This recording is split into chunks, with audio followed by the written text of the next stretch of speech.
కేంద్రంలో సుమారు 10 సంవత్సరాలుగా మంత్రి పదవిని అనుభవిస్తూ తెలంగాణకు ఏదైనా ఒక కొత్త ప్రాజెక్టు తీసుకొచ్చినో ముందుగా చెప్పాల్సిందని కిషన్ రెడ్డి గారిని అడుగుతూ 10 సంవత్సరాలుగా గత బీఆర్ఎస్ పార్టీతో లోపాయకార ఒప్పందంతో అసలు ఎలాంటి అభివృద్ధికి ఎలాంటి పెట్టుబడులకు సహకారం చేయనటువంటి మీరు ఈ రాష్ట్రంలో అధికారంలోకి వచ్చిన తొలినాళ్ళలోనే దావోసులో జరిగినటువంటి ప్రపంచ ఆర్థిక వ్యాపారకు సంబంధించిన సదస్సులో పాల్గొని మా గౌరవ ముఖ్యమంత్రి రేవంత్ రెడ్డి గారు మా శ్రీధర్ బాబు గారు 45,000 కోట్లను తీసుకొని వచ్చిన సందర్భాన్ని గుర్తు చేస్తూ గత 4 రోజుల నుంచి దావోస్లో జరిగినటువంటి పెట్టుబడులకు సంబంధించిన సదస్సులో పాల్గొని మా గౌరవ ముఖ్యమంత్రి రేవంత్ రెడ్డి గారు తెలంగాణలో చేపడుతున్నటువంటి ప్రణాళికలు భవిష్యత్తులో తెలంగాణను ముందుకు తీసుకుపోయేటువంటి అంశాన్ని ప్రపంచ వ్యాపార దిగ్గజాల ముందు తెలంగాణ భవిష్యత్తుకు సంబంధించిన అంశంలో కానీ ఇతరత్ర వారు చెప్పినటువంటి వారు మాట్లాడినటువంటి తీరుకు మెచ్చి నచ్చి పెట్టుబడిదారులందరూ కూడా 1,79,000 కోట్లతో తెలంగాణ ప్రభుత్వంతో ఒప్పందం కుదుర్చుకొని ఇక్కడికి రావడానికి ఆసక్తి చూపితే మీకెందుకు కడుపు మంట అని అడుగుతున్నా. తెలంగాణ అభివృద్ధి చెందద్దా?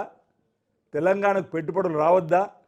ఇంచుమించు 50,000 ఉద్యోగాల కల్పన ఈరోజు ఈ 1,79,000 కోట్ల పెట్టుబడులు వస్తే రావడానికి అవకాశం ఉంది.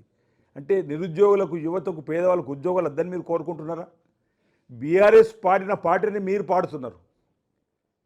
అసలు మీరు 10 సంవత్సరాలు కేంద్రంలో మంత్రిగా ఉండి ఏ రోజైనా తెలంగాణ అంశంలో కానీ ఈ ప్రభుత్వం వచ్చిన తర్వాత ఈ ప్రభుత్వానికి సంబంధించి ఏదైనా మద్దతును తెలియజేస్తూ ఒక్క ప్రాజెక్టు కూడా మీకు తీసుకురావడానికి కోసం చేయని మీరు ఈరోజు మా గౌరవ ముఖ్యమంత్రి రేవంత్ రెడ్డి గారిని విమర్శించడానికి మేము తీవ్రంగా తప్పుపడతా ఉన్నాం. నేను ఒకటి అడుగుతాను మిమ్మల్ని, దావోస్కు మీ భారతీయ జనతా పార్టీ పాలిత రాష్ట్రాల ముఖ్యమంత్రి కూడా వెళ్ళిండు. అంతెందుకు ఒకే వేదిక మీద ఆంధ్రప్రదేశ్ ముఖ్యమంత్రి చంద్రబాబు నాయుడు గారు, మహారాష్ట్ర ముఖ్యమంత్రి ఫడ్నవీస్ గారు, మా ముఖ్యమంత్రి తెలంగాణ రేవంత్ రెడ్డి గారు ఒకే వేదిక మీద మాట్లాడిన మాటలు ఈరోజు ప్రపంచంలో ఉన్నటువంటి దిగ్గజాలను ఆకర్షించే ఈ 1,79,000 కోట్ల పెట్టుబడులు వస్తున్నాయి. అది నీ ఫడ్నవీస్ మహారాష్ట్రకు ₹1 కూడా తీసుకొని పోయిన సందర్భంలో ఎంత తీసుకుపోయింది అనేది ఒకసారి ఆలోచన చేయండి. అంటే మీ ఇక్కడ నాయకత్వం పైన, ఆ నాయకత్వం తీసుకుపోయేటువంటి కార్యక్రమాలపైన వారు మాట్లాడినటువంటి మాటలను ఒకసారి గమనిస్తే ఆయన స్పీచు ఈరోజు రేవంత్ రెడ్డి గారి స్పీచ్ ఒక అసెట్ లాగా పనిచేసింది. పెట్టుబడులను ఆకర్షించడానికి వారు మాట్లాడినటువంటి మాటలు ఈ తెలంగాణ ప్రభుత్వం ఉన్నటువంటి కమిట్మెంట్, మూసీ నది ప్రక్షాళన కానీ, 4th సిటీ తీసుకొచ్చేటువంటి లక్ష్యాన్ని చెప్పడమే కానీ, ఇప్పుడు ఓఆర్ఆర్ను ఆ తర్వాత ఆర్ఆర్గా ఏదైతే తీసుకుపోయేటువంటి లక్ష్యాన్ని కానీ, ఇంకొక అంశాన్ని కూడా ఇక్కడ నేను చెప్పదలుచుకున్నా. గతంలో రాజీవ్ గాంధీ గారు కమ్యూనికేషన్ రంగంలో అందిపుచ్చుకొని ఏ విధంగా దేశాన్ని ముందుకు తీసుకుపోయే ప్రయత్నం చేసినారు. ఆర్థిక సరళీకృతంలో భాగంగా పివి నరసింహారావు గారు తీసుకున్నటువంటి, ఆ తదుపరి మన్మోహన్ సింగ్ గారు కొనసాగించినటువంటి వైనాన్ని తెలంగాణలో కూడా ఆనాటి ముఖ్యమంత్రి చంద్రబాబు నాయుడు గారు, అదేవిధంగా వైఎస్ రాజశేఖర్ గారు చేసినటువంటి అభివృద్ధి నమూనాను చెబుతూ మేము కూడా ఏ విధంగా అభివృద్ధిని తెలంగాణలో హైదరాబాద్ తీసుకుపోతున్నామని చెప్పినటువంటి ఆయన స్పీచ్కు ఫిదా అయి పెట్టుబడిదారులు వస్తుంటే ఎందుకు ఈ భారతీయ జనతా పార్టీకి ఈ తెలంగాణ పైన కోపం అని అడుగుతా ఉన్నా. పెట్టుబడులు రావద్దనుకుంటున్నారా కిషన్ రెడ్డి గారు? మీరు మాట ఈ సందర్భంగా నేను చెప్తూ ఈరోజు మరొక మాట కూడా ఈ సందర్భంగా, కొత్తగా మనం డేటా సెంటర్లు ఏర్పాటు చేసుకుంటున్నాం. ఇన్ఫర్మేషన్ టెక్నాలజీలో శరవేగంగా జరుగుతున్న మార్పులను గమనించి ఆర్టిఫిషియల్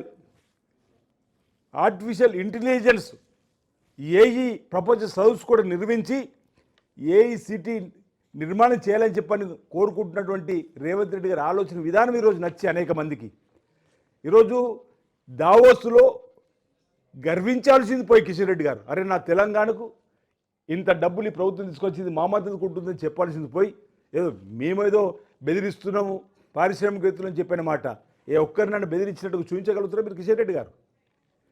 మీరు ప్రశ్నించే గొంతుల దగ్గరికి ఈడీని సిబిఐని పంపుతున్నారు.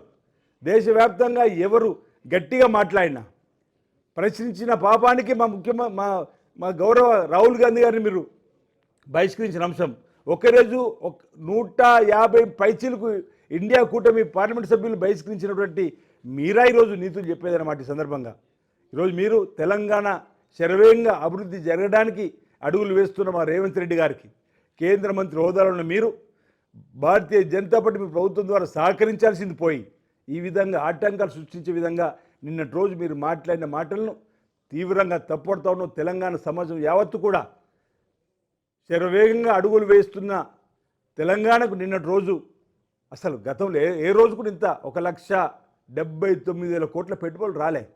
దీన్ని స్వాగతించాల్సింది పోయి శాపనార్థాలు పెట్టే విధంగా పెట్టనార్థాలు పెట్టే విధంగా ఏదేదో మాట్లాడుతూ ఈ విధంగా కిషన్ రెడ్డి గారు మాట్లాడడం శోచనీయం. ఇది సమర్థనీయం కానే కాదు. దీన్ని తప్పనిసరిగా తెలంగాణ పౌర సమాజం వారి వ్యాఖ్యలు తీవ్రంగా తప్పుపట్టాలని చెప్పని చేతనైతే కేంద్రం నుంచి మీరు మరో ప్రాజెక్ట్ తీసుకురావడానికి ప్రయత్నం చేయండి. చేతనైతే తెలంగాణ అభివృద్ధి పత్రులు తీసుకురావాల్సిన కార్యక్రమం తీసుకురావాలని చెప్పని. అరే జిఎస్టీ పేరిట ఇబ్బంది పెట్టింది మీరు. మీ వైఫల్యాలు చెప్పుకుంటూ పోతే 10 సంవత్సరాలు భారతీయ జనతా పార్టీ అధికారులు ఉండి ఒక్క పేద ప్రజలకు ఉపయోగపడే పథకం తీసుకొచ్చిరో అంటున్నా. ఆనాడు కాంగ్రెస్ పార్టీ హయాం నుంచి ఈ రోజు వరకు కూడా ఏ పథకమైనా పేద ప్రజలకు అందించింది ఉందంటే అది కాంగ్రెస్ ప్రభుత్వ హయాంలో. కూడు గూడు గుడ్డ నినాదంతో గరీబ్ బేట నినాదంతో ఇంద్రమిల్లు నిర్మాణం కానీ భూముల పేదలకు పంపిణీ కార్యక్రమం కానీ ఇటీవల జాతీయ ఉపాధి పథకాన్ని కూడా పనిలేని సందర్భంలో ఇచ్చేటువంటి కార్యక్రమం కానీ రైతులు రుణమాఫీని చేసిన ఆ రోజు మన్మోహన్ సింగ్ ప్రభుత్వం శ్రీమతి సోనియా గాంధీ గారు ఉన్నప్పుడు అసలు మీరు ఎప్పుడైనా రైతుల కోసం రుణమాఫీ చేసే కార్యక్రమం ఆలోచించారా? ఈ 10 సంవత్సరాలలో ఒక్క పేదవాడికి ఉపయోగపడే పథకాన్ని ఆ రోజు కాంగ్రెస్ పార్టీ తీసుకొచ్చిన అన్ని కంపెనీలు బయటకు ప్రైవేట్ వ్యక్తులకు దారిద్ర్యం తీసే విధంగా అమ్ముకునేటువంటి కార్యక్రమం ఎయిర్ ఇండియా కానీ నెవీ పోర్టులు కానీ ఈ విధంగా ప్రజా సంపదను లూటు చేసి ఇక్కడేమో బీఆర్ఎస్ పార్టీ ఆ నలుగురు ఆనాడు ఈ నలుగురు ఇప్పుడు మీ భారతీయ జనతా పార్టీ ఏమో ఆ ఇద్దరే ఆనాడు ఇప్పుడు ఆ ఇద్దరే దోచిపెట్టేటువంటి వైనం.